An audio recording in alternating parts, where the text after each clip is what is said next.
ბათუმელების დანეთ გაზეთის დირექტორი 25 დღეში მშილობს სოლიდარობა და მხარდაჭერა მზია ამაღლობას. საღამომშვიდობის სახუთი თებერვალს BMG TV-ზე საქმის კურსის ეთერში ვაჯამებთ ამბებს ბიზნესზე და ეკონომიკაზე. მე ანა ლაპიაშვილი ვარ და სამუშაო დღის ბოლოს მნიშვნელოვან საქმიან ამბებზე გიყვებით BMG-ის გუნდის წევრებთან ერთად. ფინანსთა სამინისტროს ინფორმაციით 12 თვის მონაცემებით DGG-ს გადამხდელებს DGG-ს ზედმეტობის სახით ავტომატურად 2.5 მილიარდი ლარი დაუბრუნდათ. შემოსავლების სამსახურის ცნობით ბინებს, სახლებს, აგარაკებს, კომერციულ ფართებს თუ სხვა აქტივებს ოფიციალური სტატისტიკით 25700 ადამიანი აქირავებდა. ანგარიშის თანახმად ეს რაოდენობა 2023 წელთან შედარებით 2500 მეიჯარით გაზრდილი მონაცემია. შემოსავალს რაც შეეხება გამქირავებლების საშუალო შემოსავალი თვეში $648 იყო. თბილისში 198 ელექტროდამტენის დამონტაჟებისათვის გამოცხადებულ 10 წლიანი იჯარის აუქციონებში გამარჯვებულები გამოვლინდნენ. სამივე ლოტის წლიური საიჯარო ფასი 1.5 მილიონ ლარს, ხოლო 10 წლიან პერიოდში 15 მილიონ ლარს შეადგენს. ბათუმში $22 მილიონ 106 ნომრიანი სასტუმრო Guardian ჰოტელი იყიდება. შემოსავლების სამსახურის მონაცემებით საგადასახადო მონიტორინგის დეპარტამენტის თანამშრომლებმა 1 წლის მონაცემებით ქვეყნის მასშტაბით განხორციელებული კონტროლის ღონისძიებების შედეგად 226460 ღერი უაქციზო თამბაქოს ნაწარმის მართ საწინააღმდეგო შენახვა გადაზიდვის 898 ფაქტი გამოავლინეს. პარლამენტში ნაციონალური მოძრაობის ხელისუფლების საქმიანობის სამართლებრივი შეფასების მიზნით დროებითი საგამოძიებო კომისია შეიქმნა. თებერვლის ვაჭრობის შედეგად ეროვნული ვალუტა დოლართან მიმართებით გამყარდა, ლარის ცვლილება 1.54 მიასედი შეადგინა და დოლარის ღირებულება 2.82 თეთრია. ეროვნული ბანკის განახლებული ინფორმაციით, ლარი ევროსთან მიმართებით 1.1 მიასედით გაუფასურდა, შედეგად 1 ევროს ოფიციალური ღირებულება დღევანდელი ბანკთა-შორისი ვაჭრობის შედეგად 2.94 თეთრი გახდა. 1.45 მიასედით გაუფასურდა ლარი გირვანქა სტერლინგთან მიმართებით და მისი ფასი 3 ლარის და 54 თეთრის ფარგლებში მრგვალდება.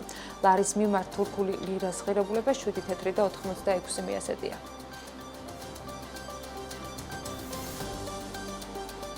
ფინანსთა სამინისტროს ინფორმაციით, გასული წლის 12 თვის მონაცემები DGG-ს გადამხდელებს DGG-ს ზედმეტობის სახით ავტომატურად 2.5 მილიარდი ლარი დაუბრუნდათ. DGG-ს გადამხდელებისათვის DGG-ს ზედმეტობის სრულად ავტომატურ რეჟიმში უკან დაბრუნების სისტემა 2020 წლიდან მოქმედებს და გულისხმობს კონკრეტული თვის ჭრილში წარმოდგენილი დეკლარაციების საფუძველზე არსებული DGG-ს ზედმეტობის ავტომატურად დაბრუნებას გადამხდელის საბანკო ანგარიშზე. ასევე უწყების მიერ განახლებული მონაცემებით საგადასახადო მონიტორინგის დეპარტამენტის თანამშრომლებმა ბოლო 1 წლის მონაცემებით ქვეყნის მასშტაბით განხორციელებული კონტროლის ღონისძიებების შედეგად 226460 ღერი უაქციზო თამბაქოს ნაწარმის მართ საწინააღმდეგო შენახვა გადაზიდვის 898 ფაქტი გამოავლინეს.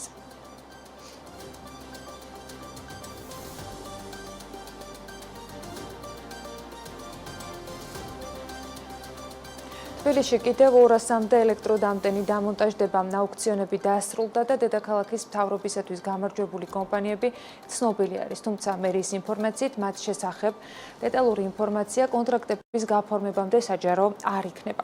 კახაკალაძის ინფორმაციით აუქციონი პროექტის განსახორციელებლად 198 მიწის ნაკვეთის გადაცემას ითვალისწინებს. თითოეულ მისამართზე არანაკლებ 30 კილოვატ-საათზე გათვლილი დამტენები უნდა განთავსდეს. თბილისის მერიის მიერ გამოცხადებულ თითოეულ აუქციონში სულ 66 მიწის ნაკვეთია გამოტანილი. თითოეული აუქციონის საწყისი ფასი 43560 ლარია, რაც ჯამურად 8 მილიონ 600 ლარს უწოდება. აუქციონის მიხედვით ინვესტორი ვალდებული იქნება თითოეულ ლოკაციაზე ერთი დამტენი განათავსოს, ხოლო ინვესტორის მოთხოვნით შესაძლებელი იქნება 2 დამტენის დამონტაჟებაც. მერიამ 198 დამტენის აუქციონები იანვარში გამოაცხადა. 3 ლოტიდან თითოეულზე საწყისი ფასი წლიური ჯარისათვის 43560 ლარი იყო, თუმცა აუქციონში დაფიქსირებული საბოლოო ფასი ამაზე 11.5 ჯერ ძვირი გამოვიდა. პირველ და მეორე ლოტზე საბოლოო ფასი წლიური ჯარისათვის 501306 ლარია. მესამე ლოტზე დაფიქსირებული საბოლოო ფასი 510000 ლარს უწოდება. შესაბამისად, სამივე ლოტის წლიური საიჯარო ფასი 1.5 მილიონ ლარს უდრის, ხოლო 10 წლიან პერიოდში 15 მილიონ ლარს შეადგენს. ამ აუქციონის მიმართ იყო ძალიან დიდი ინტერესი. ბევრმა კომპანიამ მიიღო მონაწილეობა ძალიან დიდი კონკურენცია იყო. ყავს გამარჯვებული კომპანიები ვალდებულები არიან ხელშეკრულების გაფორმებიდან 8 თვის ვადაში საკუთარი ხარჯით უზრუნველყონ თითოეულ ლოკაციაზე ელექტრომობილის სწრაფად დასამუხტი ჭკვიანი აპარატის განთავსება და შემდგომი 10 წლის განმავლობაში მათი უწყვეტი ფუნქციონირება უზრუნველყო.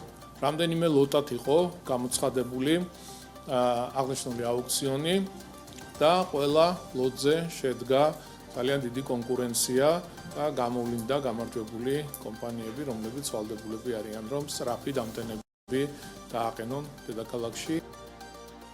საყოფაცხოვრებო ნარჩენების ალტერნატიული პოლიგონისათვის თბილისის მერიას ადგილი ჯერ არ აქვს შერჩეული. პოლიგონის მოწყობისათვის კვლევების პირველი ეტაპი დასრულდა, თუმცა როგორც კახაკალაძე ამბობს, საყოფაცხოვრებო ნარჩენების ალტერნატიული პოლიგონისთვის ტერიტორიის მოძიება გრძელდება. მისივე განცხადებით, მერია თბილისის შემოგარენში 50 კილომეტრის რადიუსში რამდენიმე ლოკაცია შეისწავლის, თუ სად შეიძლება ამ პროექტის განხორციელება. დედაქალაქში შეგროვილი ნარჩენებისთვის პოლიგონი დიდ დილოში 15 წლის წინ მოეწყო, სადაც გასული წლის მონაცემებით დედაქალაქიდან 24 საათში საშუალოდ 1350 ტონა ნარჩენი იღრება. შერჩეული არის უკვე რამდენიმე ლოკაცია და უკვე ვიწყებთ დეტალურ შესწავლას კონკრეტული ადგილების თუ სად შეიძლება აღნიშნული პროექტის განხორციელება და გადატანა. იმიტომ რომ იქ სადაც საცხოვრებელი ადგილია და ძალიან ახლოა დაშორება, ეს უდიდეს პრობლემას წარმოადგენს. თუმცა აქვე უნდა აღინიშნოს ის, რომ ჩვენ მუშაობთ ევროპის რეკონსტრუქცია და განვითარების ბანკთან, ჩართულია მათი სპეციალისტები, თანამშრომლები და პირველი რასაც გავაკეთებთ, იქ არსებული მდგომარეობის მოწესრიგება და სიტუაციის გამოსწორება. მაჟური წყლები, რომელიც ასევე ძალიან დიდ პრობლემას წარმოადგენს, ჩაედინება ერთ-ერთ არხში. აქვს ძალიან ცუდი სუნი, შემაწუხებელი იქ მცხოვრები ადამიანებისთვის. ეს ყველაფერი უნდა იქნეს პროექტის სახით განხორციელებული. სადაზღვევო პაკეტები კვლავ ძვირდება. საქსტატის განახლებული მონაცემებით ამ წლის იანვარში ჯანმრთელობის დაზღვევა წლიურად 13%-ით იყო გაძვირებული. როგორც სადაზღვევო სექტორში გვეუბნებიან, პოლისების გაძვირება სამედიცინო სერვისებზე გაზრდილი ფასები და მომხმარებლების მხრიდან გაზრდილი მოხმარება განაპირობებს. კერძო სექტორში ამბობენ, რომ სადაზღვევო პროდუქტების გაძვირების მიზეზი ჯანდაცვის სექტორში არსებული სახელმწიფო პოლიტიკა. კიდევ უფრო მკვეთრად საშუალოდ 20-25%-ით არის გაძვირებული ავტოდაზღვევა. რა განაპირობებს სადაზღვევო პოლისებზე ფასების ზრდის ტენდენციას და როგორი არის მოლოდინები მიმდინარე წლისათვის, ნუცე შუბაშვილი მოგვიყვება. ჯანმრთელობის დაზღვევა ერთ-ერთი სადაზღვევო მომსახურება იყო, რომელიც მიმდინარე წლის დასაწყისში მოქალაქეებს გაუძვირდათ. იანვარში წლიურ ჭრილში სამედიცინო დაზღვევა საშუალოდ 13%-ით იყო გაძვირებული. როგორც სადაზღვევო კომპანიებში აცხადებენ, ამ მიმართულებით ფასების ზრდის განმაპირობებელი ორი ძირითადი კომპონენტია: გაძვირებული სამედიცინო სერვისები და მომხმარებლის მხრიდან სადაზღვევო პროდუქტების გაზრდილი მოხმარება. კომპანიების ნაწილში ელია, რომ უკვე მიმდინარე წლის განმავლობაში ჯანმრთელობის დაზღვევის პოლისები საშუალოდ დამატებით 10-12%-ით გაძვირდება. ამბულატორიული სერვისი, სტაციონარული სერვისი, მედიკამენტებზე მოთხოვნა.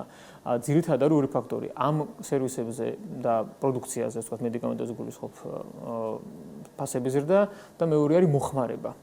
შეიძლება ფასები იგივე დარჩეს, მაგრამ თუ მოხმარება გაიზარდა, ანუ ადამიანები თუ უფრო მეტად იყენებენ ერთი და იგივე პირობებში სერვისს, ავტომატურად იზრდება მოხმარება, შესაბამისად ეწევა ფასიც. აქედან გონდა რა იმ ორი ვთქვათ ფაქტორის თანხwebdriver იწვევს ხოლმე გარკვეულ მოდიფიკაციას. წელევანდელი ტრენდს რაც ჩვენ უყურებთ და რაც ჩვენი რისკ მენეჯმენტი რაც აკეთებს არის დაახლოებით 10-12%-იანი ზრდა, მეტ მოლოდინები ჯერჯერობით არ არსებობს, თუ რაიმე დრამატული ცვლილება არ იქნება განსაკუთრებით რეგულაციის კუთხით. სადაზღვევო ბაზრის წარმომადგენლები ამბობენ, რომ დაზღვევის მომსახურების გაძვირებას ჯანდაცვის სექტორში არსებული დღევანდელი პოლიტიკაც განაპირობებს. მათ შორის სამედიცინო სერვისების დაფინანსების სისტემა DRG, რომელიც თავის მხრივ კლინიკების მიერ სადაზღვევო კომპანიებისთვის მიწოდებული სერვისების გაძვირებას იწვევს. ეს კი იმ ფონზე, როდესაც კერძო სამედიცინო დაზღვევით მოსარგებლეთა რაოდენობა ნელი ტემპით იზრდება. 2024 წლის მესამე კვარტლის მდგომარეობის წლიურად ამ მიმართულებით დაზღვეულთა რაოდენობა მხოლოდ 25,000-ით იყო გაზრდილი. DRG-ის შემოღებამ საყოველთაო ჯანდაცვის ფასები ძალიან დაპრესა, დაწურა, ოპტიმიზაცია გაუკეთა, მაგრამ სანაცვლოდ სადაზღვევო ფასები გააძვირეს კლინიკებმა.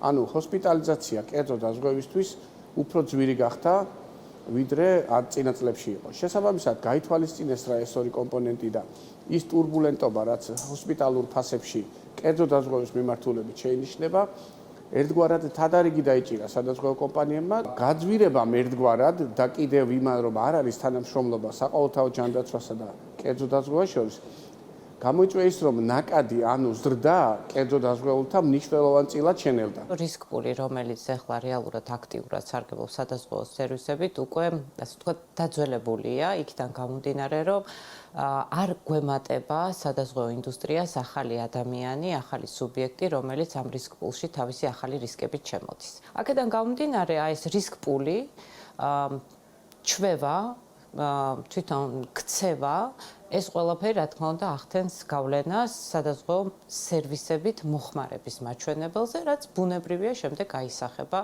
ფასში. კიდევ უფრო მკვეთრად, საშუალოდ 20-25%-ითაა გაძვირებული ავტოდაზღვევა. ამ მიმართულებით სადაზღვევო პოლისებზე ფასების ზრდის მთავარი მიზეზი გაძვირებული ავტომომსახურება და ზარალიანობაა. კერძო სექტორი ელის, რომ ამ მიმართულებით ფასების ზრდა წელსაც გაგრძელდება. კიდევ ერთი ფაქტორი, რის გამოც მომხმარებელს ავტოდაზღვევა უძვირდება, ეგრეთ წოდებული ფროდები, ანუ თაღლითური სქემებია, რომლის კონტროლის საშუალებაც თავად სადაზღვევო კომპანიებს არ აქვთ. და ავტონაწილებზე ფასები 10% კი არ გაზრდილა, ხანდახან 200-300% არის გაზრდილი და ავტომატურად საზღვაო კომპანია იმ კონკრეტულ ავტონაწილს ანაზღაურებს, ან იმ სერვისს ყიდულობს, მაგალითად სამღებვრო სამუშაოს და ეს გაზრდილია 200%-ით, პირობითად მან მოახდინოს ამაზე რეაგირება. შარშან ჩვენ შემთხვევაში დაახლოებით 20%-იც კი იყო საშუალო გაძვირება, 18-20% იყო არდის შემთხვევაში და ბაზარიც დაახლოებით ამ ტიპის გაძვირებას მიყვება ავტოდაზღვევის შემთხვევაში და წელსაც მეტნაკლებად შეიძლება ტემპი შემცირდეს, მაგალითად საშუალოდ 15% იყოს ან 16%, მაგრამ მაინც ზრდა იქნება, იმიტომ რომ ავტოდაზღვევის ზარალიანობა სანამ ფორმაში არ ჩადგება, ცხადია დინამიკა არ შემცირდება. საკმაოდ ბევრი არის ეგრეთ წოდებული ფროდების მცდელობები მოსახლეობის მხრიდან, რომელსაც ბევრ ინფორმაციაზე მიუწვდომლობის გამო იძულებულია, რომ სადაზღვევო ინდუსტრია გადაიხადოს. მაგალითად, ძალიან კარგი იქნებოდა თუ ქუჩების კამერების მისაწვდომობა, იგივე ვთქვათ 112-ის კამერები, ან სხვა ასეთი ინფორმაცია მიწვდომადი გახდებოდა შესაბამის შემთხვევებში და პერსონალური ინფორმაციის დაცვით სადაზღვევო კომპანიებისთვის, ეს გამორიცხავდა ფროდების გადახდის შესაძლებლობას სადაზღვევო კომპანიისთვის. რაც შეეხება მოსალოდნელ სიახლეებს სადაზღვევო ბაზარზე. სექტორის წარმომადგენლები იმედოვნებენ, რომ პარლამენტი მიმდინარე წელს მაინც მიიღებს ავტომფლობელთა პასუხისმგებლობის სავალდებულო დაზღვევის კანონს. შესაბამისი კანონპროექტი საგაზაფხულო სესიაზე საკანონმდებლო ორგანოს მიერ განსახილველი პროექტების ნუსხაშია. ქვეყანაში მზის ელექტროსადგურების მშენებლობა შესაძლოა შეფერხდეს. სემეკი მიკროსიმძლავრის მზის ელექტროსადგურებისთვის ენერჯი პრო ჯორჯიას ქსელში დადგმული სიმძლავრის 500 კილოვატ-საათიდან 100 კილოვატ-საათამდე შემცირებაზე მსჯელობს, რასაც იმ არგუმენტით ხსნის, რომ ნეტო აღრიცხვის პროექტმა განვითარების პიკს მიაღწია. შეივსო 14%-იანი ზღვარი, ეს სადგურები კი გამანაწილებელ ქსელში გარკვეულ პრობლემებს ქმნიან. ამას გარდა ირკვევა ისიც, რომ მარეგულირებელი 100 მეგავატის სიმძლავრის მზის სადგურებისთვის ვირტუალური სქემის გაუქმებას გეგმავს, რაც ნიშნავს, რომ თუ აქამდე ერთ წერტილში ხდებოდა მზის ენერგიის გამომუშავება, მას სხვა წერტილში ვეღარ ჩაითვლი. კომპანია Shine Energy-ს დამფუძნებელი ნინო გადელია საქმის კურსთან ამბობს, რომ თუ სემეკი ამ გადაწყვეტილებას მიიღებს, ეს ნიშნავს, რომ მზის პროექტები შეფერხდება, რადგან აქამდე 90% სწორედ ვირტუალური მზის ელექტროსადგურების პროექტები შენდებოდა. ვირტუალური სქემა ჩაიხსნება. ანუ თუ ამ დრომდე ჩვენ შეგვეძლო რომ A წერტილში აგვეშენებინა მზის ელექტროსადგური და B წერტილში ჩაგვეთვალა ელექტროენერგია, ეს აღარ მოხდება. 500-დან 100 კილოვატამდე რო ჩამოდიოდა, ამაზე ინფორმაცია ჩვენ გვაქვს უკვე რამდენიმე თვეა. ანუ ნოემბრიდან მოყოლებული და დადგენილებაც დაიდრაფტა 7 ნოემბერს. შესაძლოა ჩვენთან დაინტერესებული პირი რომ მოდიოდა და გვიკავშირდებოდა, ამ ინფორმაციას გავცემდით. თუმცა ვირტუალურის ნაწილთან დაკავშირებით ჩვენ ეს ინფორმაცია გავიგეთ სულ რაღაც რამდენიმე დღის წინ. შესაბამისად გამოდის, რომ ამ თვეების განმავლობაში ჩვენ რო კონტრაქტორ კომპანიებთან მქონდა მოლაპარაკება, რომ თქვენ კი შეგიძლიათ 100 კილოვატი A წერტილში ააშენოთ და B წერტილში ჩაუთვალოთ და ეს ხალხი წავიდა, საზღვაო ვალდებულება აიღო, მიწა შეიძინა, იმიტომ რომ თავისივე ობიექტზე დასაშვებია უმეტეს შემთხვევაში, რომ არ კონდეს სასათვისებელი სივრცე აგრეგატების და ბევრი სხვა დეტალების გათვალისწინებით სახურავზე და უნდა რომ პირობითად კახეთშია შენოს მზის სადგური და ჩაუთოოს ბათუმის ფილიალს, იმიტომ რომ ამ ნაწილში ის ასპექტით ჩამოდის, რომ აღმოსავლეთით ბევრად მეტი irradiatsiya და მზის დასხივება და გამომუშავება აქვს, ვიდრე პირობითად დასავლეთში. ეს იყო სიურპრიზი. 150 წევრიანი პარლამენტი 101 წევრიანი გახდა. 59 ოპოზიციონერ დეპუტატს სადეპუტატო უფლებამოსილებას შეუწყდა. პარლამენტის გადაწყვეტილების საფუძველი მანდატების შეწყვეტის თაობაზე მათი პირადი განცხადებები გახდა, რომლითაც პარლამენტს გასული წლის ნოემბერში მიმართეს.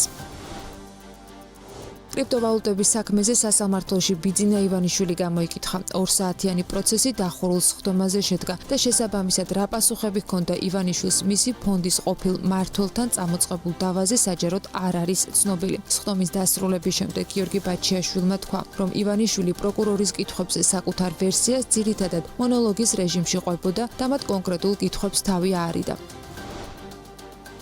ბაჩიაშვილის საქმის პროკურორის ინფორმაციით, საქმეში არსებული დოკუმენტები ბაჩიაშვილის ძლიერი მხარე არ არის. მისი თქმით, მოწმის სახით ივანიშვილის სასამართლოში დაკითხვის შემდეგ გაჟღერებული ინფორმაცია მნიშვნელოვან მტკიცებულებებს წარმოადგენს.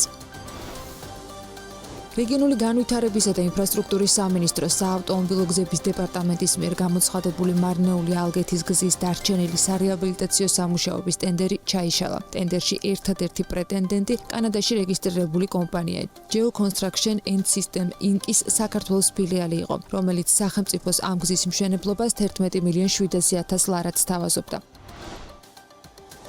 საქართველოში ავტოსაგზაო შემთხვევების რაოდენობა გაიზარდა და 2024 წელს 5866 შეადგინა. 2023-ში ეს რიცხვი 5594 იყო. გასულ წელს ავტოსაგზაო შემთხვევებიდან 185 სიმთვრალით იყო გამოწვეული, 2023 წელს კი ეს მაჩვენებელი 158 იყო.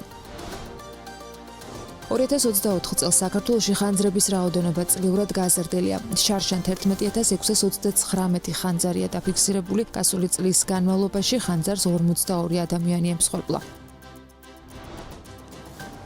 ქართული ოცნების პარლამენტმა დაჩქარებული წესით პირველი მოსმენით მიიღო შეკრების და მანიფესტაციის შესახებ კანონში ცვლილებები, რომლის თანახმადაც კანონში ჩნდება სპონტანური აქციის ცნება და მსგავსი შეკრების ჩასატარებლად სავალდებულო იქნება მუნიციპალიტეტის წინასწარ გაფრთხილება. კანონპროექტის თანახმად სპონტანური შეკრება მანიფესტაცია არის ისეთი შეკრება ან მანიფესტაცია, რომელიც დაუგეგმავად დაუყოვნებლივ იმართება მნიშვნელოვანი საზოგადოებრივი მოვლენის გამო და რომლის წინასწარ გათვალისწინება შეუძლებელი იყო.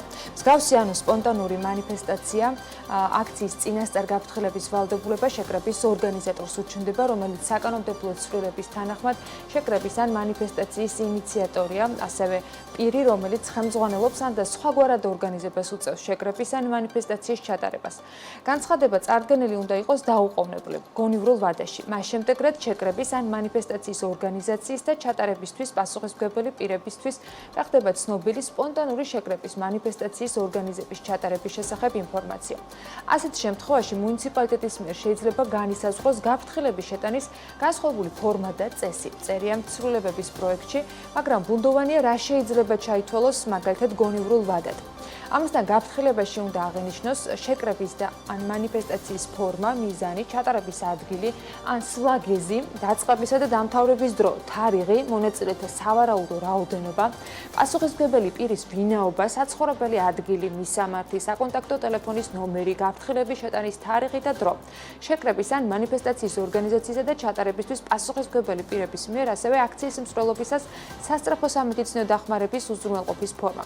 გარდა ამისა, შეკრებისა და მანიფესტაციის შესახებ კანონში საკანონმდებლო ცვლილებების პროექტით იკრძალება შეკრების ან მანიფესტაციის ჩატარება დახურულ სივრცეში, შენობაში, მესაკუთრის წინასწარი წერილობითი თანხმობის გარეშე.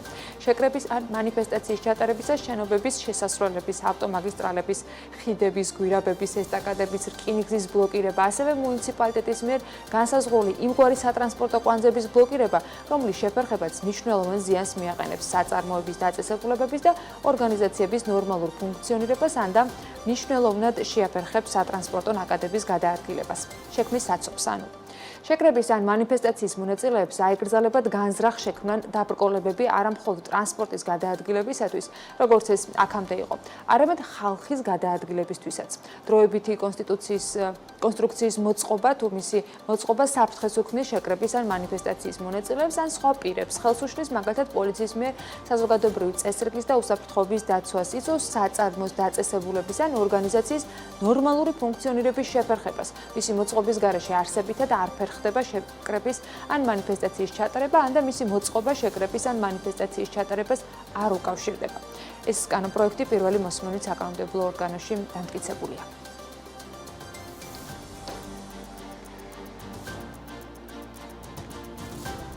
პარლამენტმა სისხლის სამართლის კოდექსში მთავრობის მიერ წარდგენილ ინიციატივას, რომელიც სისხლის სამართლის კოდექსის 222 ტელერადიო მაუწყებლობის ან კავშირგაბმულობის დაწესებულების ან და სტრატეგიული ან განსაკუთრებული მნიშვნელობის ობიექტის ხელში ჩაგდება ან ბლოკირებას ითვალისწინებს და 321, ანუ სტრატეგიული ან განსაკუთრებული მნიშვნელობის ობიექტის ხელში ჩაგდება ან ბლოკირება ტერორისტული მიზნით მუხლებს ემატება შენიშვნა. პირველი მოსმენით ასევე მხარდაჭერილია. სრულების მიხედვით ამ მუხლების მიზნებისათვის სტრატეგიული და განსაკუთრებული მნიშვნელობის ობიექტების ნუსხა მთავრობის დადგენილებით იქნება განსაზღვრული.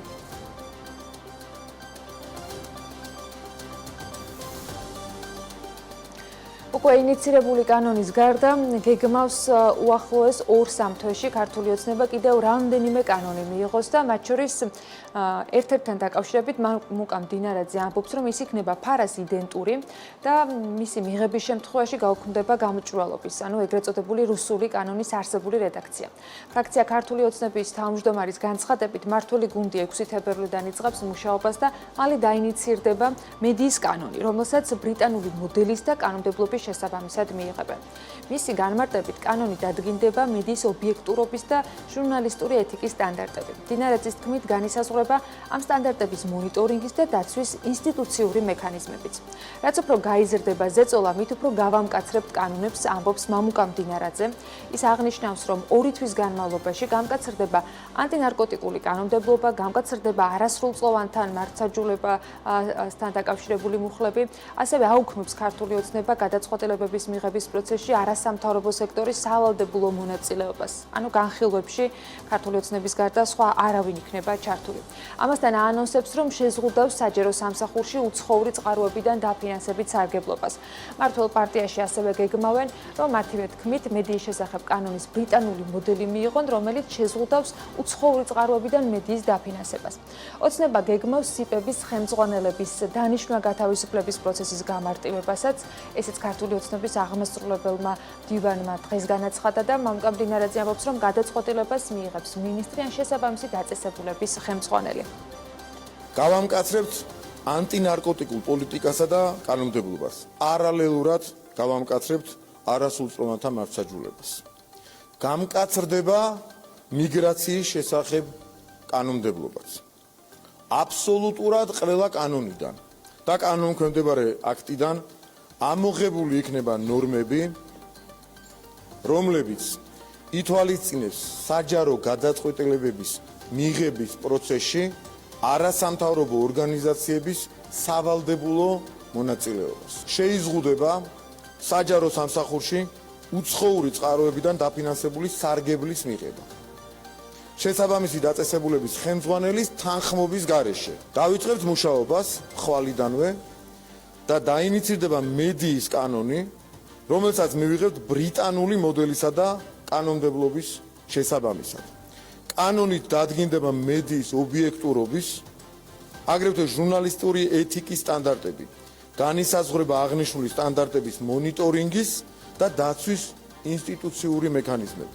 შეიზღუდება მედია საშუალების დაფინანსება უცხოური წყაროებიდან. დავაინიცირებთ კანონპროექტს, რომელიც იქნება ამერიკული ფარას დღეს მოქმედი რედაქციის პირდაპირი ასლი.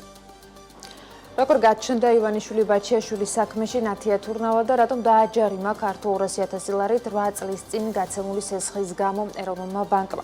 BMG-ის ინფორმაციით, მას შემდეგ რაც ბიზნეს ივანიშვილმა გიორგი ბაჩიაშვილს უჩივლა, ეროვნული ბანკი ქართულსა და ბაჩიაშვილს შორის გაფორმებული სასესხო ხელშეკრულების დეტალები დაინტერესდა და აღმოაჩინა მარეგულირებელმა, რომ უტა ივანიშვილის კუთვნილმა ქართულ ბანკმა დაკავშირებულ მხარესთან ოპერაციების ნორმა დაარღვია იმ საკრედიტო შეთანხმებით, რომელიც 8 წლით ადრე გიორგი ბაჩიაშვილზე იყო გაცემული.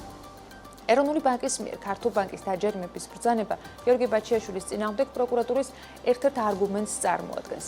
საქმეში ეროვნული ბანკის მოვალეობის შემსრულებლის მიერ 2023 წლის ოქტომბერში ხელმოწერილი დოკუმენტი ცოტა ხნის წინ გაჩნდა, რომლითაც ირკვევა, რომ ეროვნულმა ბანკმა ქართულ ბანკი 200,000 ლარი დააჯარიმა იმის გამო, რომ 2015 წელს ბაჩიაშვილზე გაცემული კრედიტით ქართულ ინტერესთა კონფლიქტის მართვის შესახებ ეროვნული ბანკის ბრძანების რიგი მუხლები დაარღვია.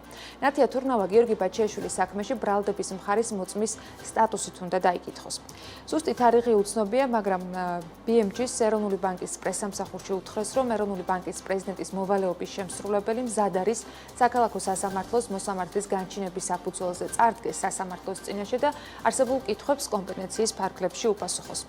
საქალაქო სასამართლოში კრიპტოვალუტების საქმეზე ბიზნეს ივანიშვილის გამოკითხვა დღეს დახურულ სხდომაზე შედგა. სხდომის დასრულების შემდეგ კი გიორგი ბაჩიაშვილმა თქვა, რომ ივანიშვილი პროკურორის კითხვებზე საკუთარ ვერსიას ძირითადად მონოლოგის რეჟიმში ყვებოდა და მათ კონკრეტულ კითხვებს თავი აარიდა. ბაჩიაშვილი მასაც ამბობს, რომ ივანიშვილის გამოკითხვამ დაადასტურა მისი შეფასებით, რომ საქმეში არანაირი მტკიცებულება კონტრაქტი არ დევს, რომელიც იქნება მტკიცებულება და დასტური იმისა, რომ ივანიშვილი იყო ინვესტორი, შესაბამისად სასამართლო მხოლოდ მისი ზეპირი განცხადებით ხელმძღვანელობს. თანაინვესტირების ფონდის ყოფილი ხელმძღვანელი კი ამბობს იმას, რომ ივანიშვილი მას სხდომაზე სისხლის სამართლის მორიგი დევნით დაემუქრა. შეეხებოდა დოკუმენტს, შეეხებოდა დეტალურად ფაქტობრივ გარემოებას, ის არიდებდა პასუხს თავს. მან ზოგადად თქვა, რომ მე ვიყავი ინვესტორი და ბაჩიაშვილს ვამიცემი ხორმასესხებდიო ფულსო. თუმცა ამავდროულად მან აღნიშნა, რომ სხვა შემთხვევებში მას გაუკეთებია რამოდენიმე 100,000 დოლარით, მათ შორის გარანტიაც, გაცემაც კონკრეტულ პირზე, რომელიც არ იყო მისი ნათესავი. ანუ მას უნდა წარმოჩენა ამ ყველაფრის იმგვარად, თითქოს ანუ ბაჩიაშვილზე კრედიტის მიცემა იქნებოდა ანუ ყველანაირ აზრს მოკლებული და გამორიცხულია, რომ ბაჩიაშვილის ასეთი თხოვნა მე გამოკეთებია. გაჟღერდა ასე თქვათ მუქარის შემცველი რამოდენიმე წინადადებაც, მათ შორის ჩვენ სხვა კონტრაქტულ და სამოქალაქო ურთიერთობაზე, რაც სამოქალაქო სამართლის ურთიერთობას გულისხმობს, ეს ფონდის გარკვეულ სხვა სტრუქტურულ ნაწილებს შეეხება და მან პირდაპირ დამემუქრა, რომ მანდაც გარკვეულ პასუხისგებაში, ასე ვთქვათ, მოსალოდნელია ჩემი მიცემა. ამის უკვე არ მეშინიებდom, რომ ეს უკვე მესამე, ასე ვთქვათ, შემთხვევა იქნება, როდესაც სამოქალაქო საკითხი იხილება სისხლის სამართლის კუთხით ივანიშვილის დავალებით.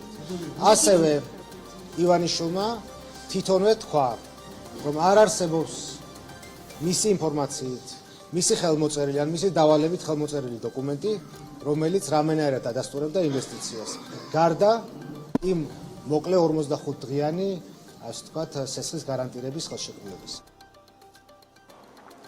საქმის პროკურორი კი ამბობს, რომ საქმეში დოკუმენტები ნამდვილად არ არის ბრალდებულ გიორგი ბაჩიაშვილის ძლიერი მხარე. მისი განმარტებით დღეს დაკითხული მოწმის ქართული ოცნების დამფუძნებლის ბიზნეს ივანიშვილის მიერ სასამართლოში გაჟღერებული ინფორმაცია არის მნიშვნელოვანი მტკიცებულება ბრალდების მხარისთვის. პროკურორი უარყოფს ინფორმაციას, თითქოს ივანიშვილმა კითხვებზე პასუხის გაცემას დღევანდელი 2 საათიანი მოსმენისას თავი აარიდა.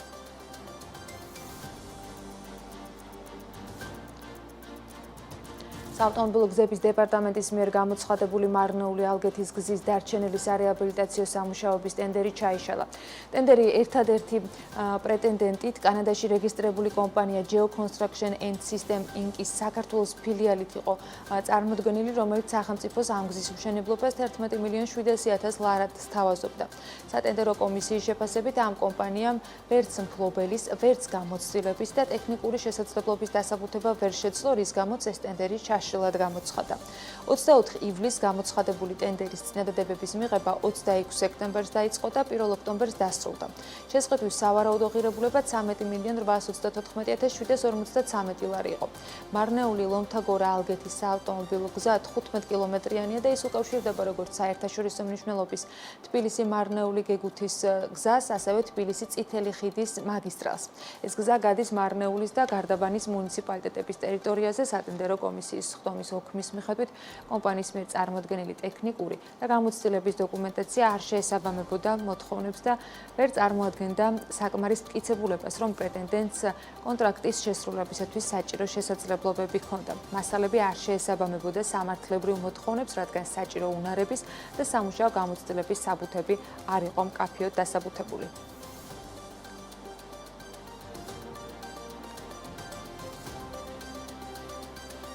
ევროპიდან და ამერიკიდან ტურისტების რაოდენობამ საგრძნობლად იკლო. სერტიფიცირებული გიდი გიორგი დარცმელია ამბობს ამასთან დაკავშირებით და აღნიშნავს, რომ ძალიან დიდი პოტენციალი არსებობს აღმოსავლეთის ქვეყნებიდან და აზიის ბაზრიდან ტურისტების მოზიდვის მიმართულებით, რაზეც ქვეყანამ განსაკუთრებული აქცენტი უნდა გააკეთოს. მისი განცხადებით, საქართველოს აზიის ბაზარზე სერიოზულად უნდა იმუშაოს, რადგან ისეთი ქვეყნები, როგორიც არის ჩინეთი, ინდონეზია, ფილიპინები და იაპონია, ჩვენი ქვეყნისთვის საინტერესო გეოგრაფია. ის რომ ტურიზმში შემოსავლები ძირითადად სწორედ აღმოსავლეთის ქვეყნების ხარჯზე იზრდება, ამას გალტენ-ტაგარტის ბოლო კვლევა ადასტურებს. საინვესტიციო ბანკის ინფორმაციით, ახლო აღმოსავლეთის ქვეყნებთან ერთად შემოსავლები ტურიზმში აზიის ქვეყნებიდან, ჩინეთიდან და ინდოეთიდან გაიზარდა. ტურისტებმა დასავლეთიდან იკლო საგრძნობლად, იკლო ევროპიდან, შეერთებული შტატებისგან, ეს შეგვიძლია ვთქვათ, რაზეც ახლა არის საუბარი და შესაძლოა ამას არ კონდეს ვთქვათ იმხელა თქვათ ზეგავლენა, ვფიქრობ, რომ თქვათ ქვეყანამ შეიძლება რომ თავისი ფოკუსირება გააკეთოს დღეს ჩინეთზე, რომელიც ძალიან საინტერესო ბაზარი არის. აზიის ბაზარს უნდა უყუროთ ძალიან სერიოზულად. მოდი ვთქვათ ახლო აღმოსავლეთი, რომელიც ვთქვათ ძალიან საინტერესო ხაბი გვაქვს ემირატების სახით, ხო, გაერთიანებული ემირატები, რომელიც ძალიან საინტერესო კონტინგენტს აწვდის და შევხედოთ ისეთ ქვეყნებს, როგორიც არის მაგალითად 250 მილიონიანი ინდონეზია, ვთქვათ, ან 120 მილიონიანი ფილიპინები, რო არაფერი ვთქვათ 130 მილიონიანი იაპონიაზე, რომელიც ესევე ძალიან საინტერესო ბაზარი არის. ეს არის ბაზარი, რომლის არათვისებაც მე ვფიქრობ, რომ სექტორისთვის დანაშაული არის. ყირგიზეთი ეგრეთ წოდებული აფხაზურ-ნომრიანი ავტომობილების ლეგალიზებას აანონსებს. დეპუტატ ჟანარ აკაევის განცხადებით, ყირგიზეთში აფხაზური ნომრით დაახლოებით 15,000 ავტომანქანა დადის. ისინი ბიშკეკში უკანონოდ რეგისტრაციის გარეშე ხვდება, ძირითადად საუბარი არის მარჯვენასაჭიან მანქანებზე, რომლებიც ხელისუფლების წარმომადგენელთა თქმით ავარიების უმრავლესობის მიზეზი ხდება. პრობლემის მოსაგვარებლად ყირგიზეთის მთავრობამ ავტომობილების ლეგალიზებისათვის 6 თვიანი ვადა გამოყო. ქართველი ექსპერტებისთვის აფხაზურ-ნომრიანი ავტომობილების ლეგალიზება გარკვეულწილად აფხაზეთის იურისდიქციის აღიარების ნიშანია. გიგაბრენია ამ თემის დეტალებით. ეს ვიდეო ყირგიზეთშია გადაღებული. ეგრეთ წოდებულ აფხაზურ-ნომრიანი ავტომობილები ბიშკეკში აქტიურად იყიდება. ყირგიზული მედიის ინფორმაციით აფხაზეთიდან მანქანების ჩაყვანა იაფიჩდება. ფასის გამო ის მიმზიდველი ტაქსის სერვისის მიმწოდებელი პირებისთვისაა. აუცილებელია ქვეყანაში აფხაზეთიდან შემოყვანილი მანქანების ლეგალიზაცია. ერთ დროს ასეთ მანქანებს 4-5 დოლარად ყიდულობდნენ რიგითი ღარიბი მოქალაქეები, ვისთვისაც ეს მანქანები ერთადერთი შემოსავლის წყარო იყო. დეპუტატ ჟანარ აკაევის განცხადებით, ყირგიზეთში აფხაზური ნომრით დაახლოებით 15,000 ავტომანქანა დადის. ის ბიშკეკში უკანონოდ რეგისტრაციის გარეშე ხვდება. ყირგიზეთის საბაჟო უწყება ჯერ კიდევ 2021 წელს აცხადებდა, რომ ეს ევრაზიის ეკონომიკური კავშირის საბაჟო ტერიტორიაზე დროებით შემოყვანილი მანქანების გამოყენების წესების ზარღვევაა. თუმცა როგორც ჩანს, ზარღვევის აღმოსაფრთხებლად ბევრი ვერაფერი გაკეთდა. ეგრეთ წოდებული აფხაზური სანომრე ნიშნებით მანქანების 3-ჯერ ნაკლები ღირს, ვიდრე ყირგიზეთში რეგისტრირებული. შესაბამისად, ჭრილოვანი ვაჭრობაც მიმზიდველია. ახლა ამ პრობლემის მოსაგვარებლად ყირგიზეთის მთავრობამ აფხაზურ-ნომრიანი მანქანების ლეგალიზება დააანონსა. პირველ ეტაპზე განვიხილავთ მანქანებს, რომელთაც აქვთ რამდენიმე დოკუმენტი მაინც. მეორე ეტაპზე ისეთებს, რომლებიც ტექნიკურად კარგ მდგომარეობაში იქნებიან. ოკუპირებულ აფხაზეთში ავტომობილები იაფია, არც ეგრეთ წოდებული განბაჟებაა ძვირი. თბილისში ვარაუდობენ, რომ აფხაზეთიდან მანქანები შუა აზიურ ქვეყანაში რუსეთი, ყაზახეთი, ყირგიზეთის მარშრუტით ხვდება. BMG-ს აფხაზეთის ეგრეთ წოდებული სუსის თანამშრომელმა ანონიმურობის დაცვით დაუდასტურა, რომ ბოლო პერიოდში აფხაზურ-ნომრიანი მანქანების ყირგიზეთში გაყვანა შეფერხებულია, თუმცა მიზეზზე არ საუბრობს. ქართველი ავტოდილერების ნაწილი კი მიიჩნევს, რომ აფხაზურ-ნომრიანი ავტომობილების ლეგალიზება გარკვეულწილად აფხაზეთის იურისდიქციის აღიარებას ნიშნავს. ნომრის აღიარება, ნომრის მინიჭება უკვე ნიშნავს, რომ იმ კონკრეტულ ქვეყანაში არის განბაჟებული ეს ავტომობილი და თუ განბაჟებული არის და შენ უშვებ შენს ტერიტორიაზე, ეს ნიშნავს იმას, რომ შენ მას რთავ ნებართვას აძლევ იმისას, რომ მოხდეს შენს ტერიტორიაზე. თუ მისცემ ნებართვას, რომ აფხაზური ნომრებით მოხდეს ყირგიზეთის ტერიტორიაზე, ესეც უკვე რისკის ქვეშ დგას იმ მხრივ, რომ უკვე საშიშროებას წარმოადგენს იმისას, რომ ბევრი არაკლია, როგორ გითხრათ, აღიარებას. ყირგიზეთი თვითგამოცხადებული და ოკუპირებული აფხაზეთის დამოუკიდებლობას არ ცნობს. აფხაზეთი არც ერთ საერთაშორისო რეესტრში შეტანილი არ არის. ამიტომ ამ მანქანების დარეგისტრირება ყირგიზეთში პრაქტიკულად შეუძლებელია. რაც სქემით აპირებს ადგილობრივი ხელისუფლება აფხაზურ-ნომრიანი მანქანების ლეგალიზებას უცნობია. ექსპერტები ფიქრობენ, რომ მხოლოდ თვალის დახუჭვაც კი ჭრილოვან ვაჭრობაზე და დღეს ყირგიზეთის მხრიდან აფხაზური სანომრე ნიშნის გარკვეული სახით აღიარება ოკუპირებული ტერიტორიების არაღიარების პოლიტიკას ჭრილს კიდევ ერთხელ მიაყენებს. ისინი ქართული ოცნების პოლიტიკას აკრიტიკებენ და აცხადებენ, რომ ოფიციალური თბილისი ამ კუთხით მეტად მტკიცე და ხისტი უნდა იყოს. მე ვწმუნდები იმაში, რომ ჩვენ ნელ-ნელა მივდივართ იქითკენ, რომ აფხაზებთან აუცილებლად დაიწყება მოლაპარაკება გაერთიანების შესახებ. და ის პოლიტიკა, რომელსაც საქართველოს მთავრობა ახორციელებს, ამას ძალიან უწყობს ხელს. ეს არის უკვე მაშინ გამოძახილი ქართული ოცნების პოლიტიკის და ეს უკვე არაღიარების პოლიტიკა, რა თქმა უნდა, კრახს განიცდის. ეს იმას ნიშნავს, რომ ფაქტიურად ქართული ოცნების ხელისუფლება ჩვენ რუსეთთან გვტოვებს ერთ-ერთზე, რაც საფრთხე ემუქრება ჩვენ ქვეყანას. ამ ფონზე, რა თქმა უნდა, პირიქით უნდა იყოს სტრატეგიული პარტნიორების ჩართულობა, ინფორმირება, თუმცა ჩვენ ხედავთ, რომ დე-ფაქტო ხელისუფლება პირიქით აფუჭებს ურთიერთობას ჩვენ სტრატეგიულ პარტნიორებთან და ეს იმის მანიშნებელი არის, რომ ფაქტიურად უკვე ამათ მიყავს ჩვენი ქვეყანა რუსეთისკენ. რუსეთი აგრძელებს, რა თქმა უნდა, ანექსიას უკვე არა მარტო ოკუპირებული ტერიტორიების, არამედ სრულად საქართველოსი. BMG-მ საკითხით საგარეო საქმეთა სამინისტროს მიმართა მაკა ბოჭორიშვილის გუნდი ოკუპაციაზე დასმულ კითხვებს ისევ არ პასუხობს. სამეკი როგორც მელიორაციის სექტორის მარეგულირებელი ფერმერებისთვის მოხმარებული წყლის საფასურს მომდევნო წლის ბოლომდე განსაზღვრავს. დამტკიცებული არის ამ დროისათვის საქართველოს მელიორაციის აღრიცხვის სისტემის გამრიცხვლიანების გეგმა, რომლის ფარგლებშიც აღირიცხება როგორც არაპირდაპირ, ისე პირდაპირ მომხმარებლების მიერ მოხმარებული წყლის რესურსი, რომელიც საფუძვლად დაედება მელიორაციის სექტორში ახალ სატარიფო გაანგარიშებას.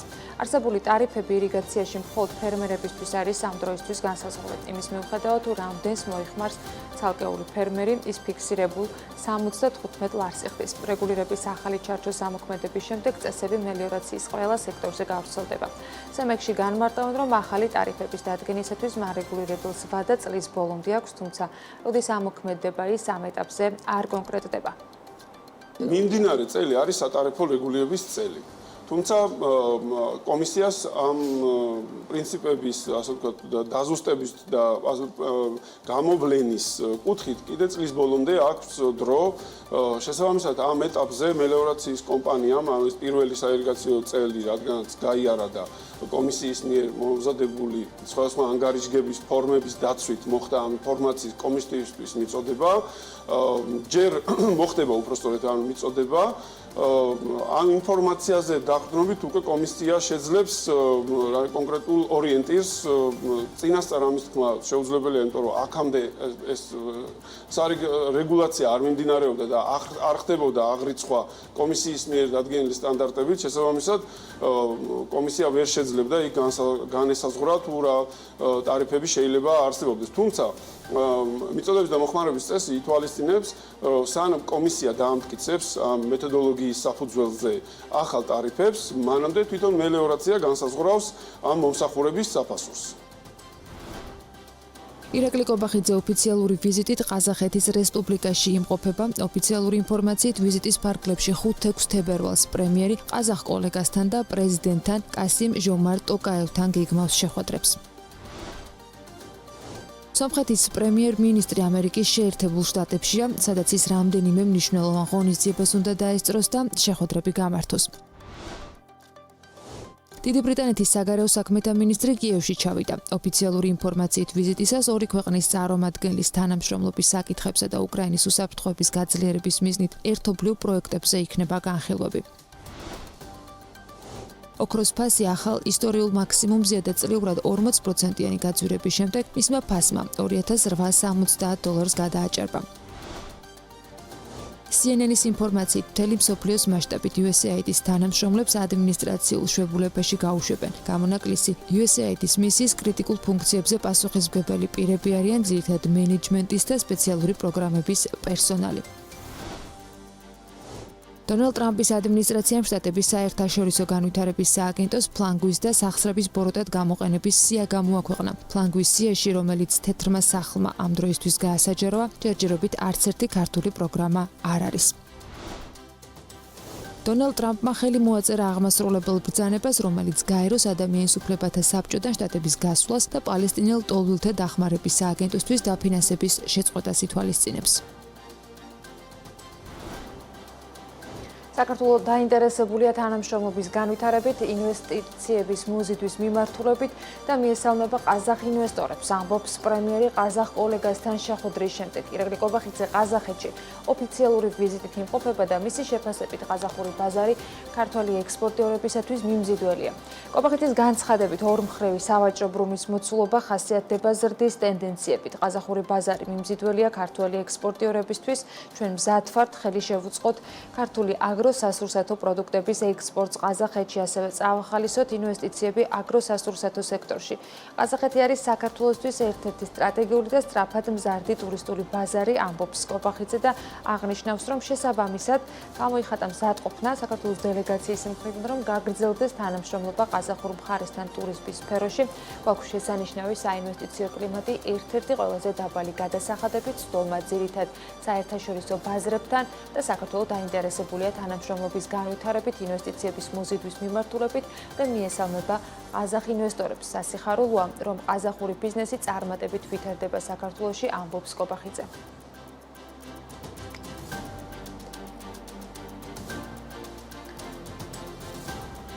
სტატისტიკურ მონაცემებს თუ ჩავხედავთ, ბოლო წლებში საქართველო-ყაზახეთის ეკონომიკური ურთიერთობა განსაკუთრებით ვაჭრობის მიმართულებით არის განვითარებული, რაც ძირითადად ავტომობილების რეექსპორტით არის განპირობებული.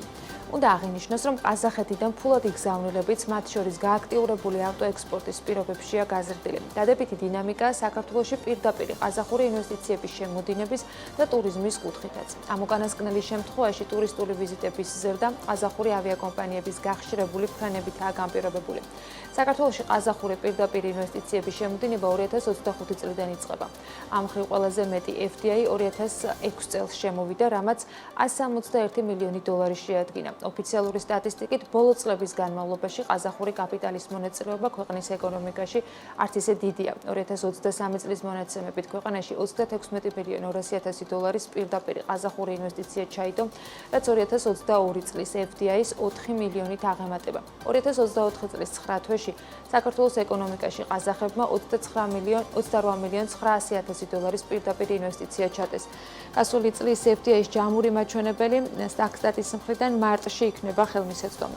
ყაზახეთის საქართველოს ეკონომიკური გაერთიანების დაკვეთით, TBC კაპიტალის მიერ მომზადებული მიმოხილვით უკანასკნელი 10 წლეულის განმავლობაში ყაზახეთიდან საქართველოში ყველაზე მნიშვნელოვანი პირდაპირ ინვესტიციების მიმღები საფინანსო სექტორი იყო. პირდაპირ ინვესტიციები ყაზახეთიდან ამ სექტორის გარდა ისეთ სექტორებზე ნაწილდებოდა, როგორიც არის ასევე მშენებლობა, ჰორეკა, ტრანსპორტირება, უძრავი ქონება და სხვა. მიმოხილვის მიხედვითვე 2023 წელს ყაზახეთის მიერ განხორციელებული ინვესტიციის 70%-ზე მეტი ტრანსპორტირებისა და ფინანსურ სექტორში განხორციელებული ინვესტიციების წილი იყო. საქართველო-ყაზახეთს შორის საქონლით ვაჭრობა 2020 წლამდე არასტაბილური იყო, თუმცა ამ წლის შემდეგ ვაჭრობაში დადებითი დინამიკა გამოიკვეთა. ექსპორტ-იმპორტის მაჩვენებელი განსაკუთრებით რუსეთ-უკრაინის ომის შემდეგ გაიზარდა, რაც სატრანსპორტო ლოგისტიკური ხაზების შუა დერეფანზე გადამომისამართებით აიხსნება. შედეგად 2024 წელს ქვეყნების სავაჭრო ბრუნვამ $922 მილიონი შეადგინა, რაც 2023 წლის რიცხვებს 25%-ით აღემატება. აღსანიშნავია, რომ ბოლო 2 წელია ყაზახეთი ბრუნვის მიხედვით ტოპ 10 პარტნიორ ქვეყანას რეიტინგში მერვე ადგილს იკავებს. სავაჭრო პარტნიორების რეიტინგში მოწინავე პოზიციებზე ყაზახეთის მოხვედრა რეკორდულად გაზრდილი ექსპორტის შედეგად ხდება. საქართველოდან ყაზახეთში გაზრდილი ექსპორტის მიზეზი კი მსუბუქი ავტომობილების გაზრდილი რეექსპორტია. სწორედ ამ პროდუქტზე მოდის ყაზახეთში გატანილი საქონლის უდიდესი ნაწილი. ქვეყნების სავაჭრო ბრუნვაში ექსპორტზე 93%-იანი წილია განაწილებული. გასულ წელს საქართველოდან ყაზახეთში გატანილი საქონლის ღირებულებამ $860 მილიონი შეადგინა. 2023 წლის ექსპორტის 22.3%-ით მეტი დაფიქსირდა ჯამურად. შედეგად, უმსხვილეს საექსპორტო მიმართულებების რეიტინგში ყაზახეთმა გასულ წელს 13.1%-იანი ზრდა დააფიქსირა. ყირგიზეთის შემდეგ მეორე ადგილზე არის. ყირგიზეთშიც ექსპორტის, სწორედ ავტომობილების რეექსპორტის ხარჯზე გვაქვს გაზრდილი. ექსპორტში მთავარი ადგილი კი ავტომობილების რეექსპორტს უკავია, რაც ყაზახეთში მთლიანი ექსპორტის 87%-ია. გასულ წელს ყაზახეთში ავტომობილების ექსპორტი 27%-ით $751 მილიონამდე გაიზარდა.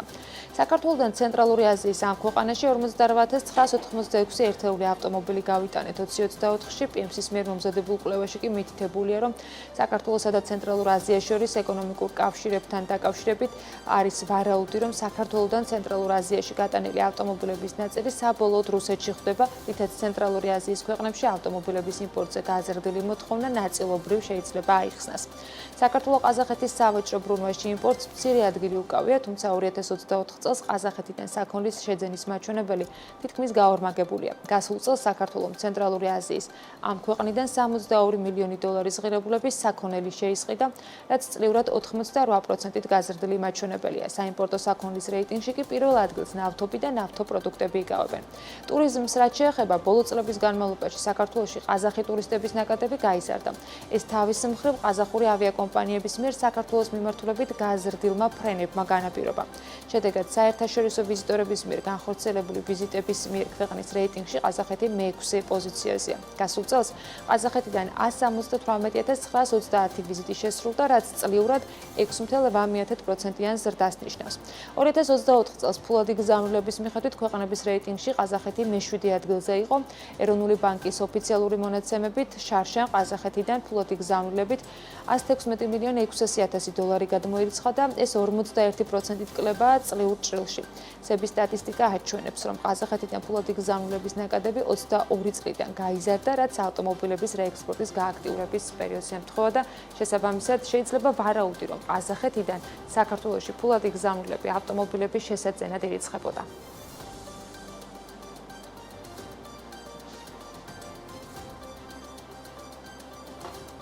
ყაზახეთში მყოფმა ირაკლი კობახიძემ კიდევ ერთხელ გამოთქვა იმედი დღეს, რომ USAID-ის დაფინანსება სამუდამოდ შეჩერდება და არც 3 თვის შემდეგ მოხდება მისი განახლება.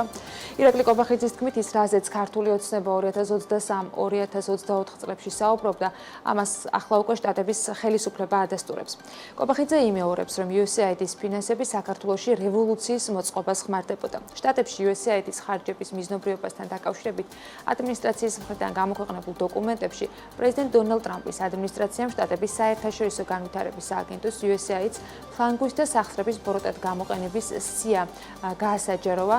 თეთრი სახლის ვებგვერდზე არის ამასთან დაკავშირებით ინფორმაცია და განცხადებაში წერია, რომ 10 წლეულების განმავლობაში USAID გადასახადის გადამხდელების წინაშე ანგარიშვალდებულებას არ ღვევდა, რადგან უზარმაზარ თანხებს ყოველგვარი ზედამხედველობის გარეშე ანაწილებდა უაზრო და ხშირ შემთხვევაში მავნე პროექტებში, რაც ფესვგადმული ბიუროკრატიის საყვარელი პროექტებია. USAID პროექტებს ახორციელებდა საქართველოშიც, თუმცა ფლანგვის სიაში, რომელიც თეთრმა სახლმა ამ დროისთვის გაასაჯაროვა, ჯერჯერობით არც ერთი ქართული პროგრამა არ არის მოხვედრილი.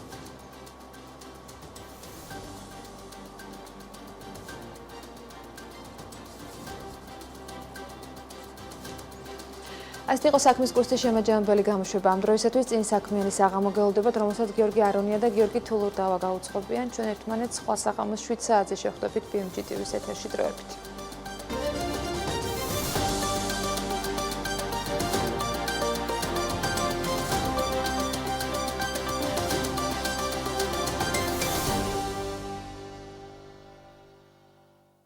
ნაწარმოები შეიცავს თამბაქოს ნაწარმის, თამბაქოს აქსესუარის ან მოწყობილობის მოხმარებას. მოწევა ზიანს აყენებს მუცლად მყოფ ბავშვს. მოწევა მავნებელია თქვენი ჯანმრთელობისათვის.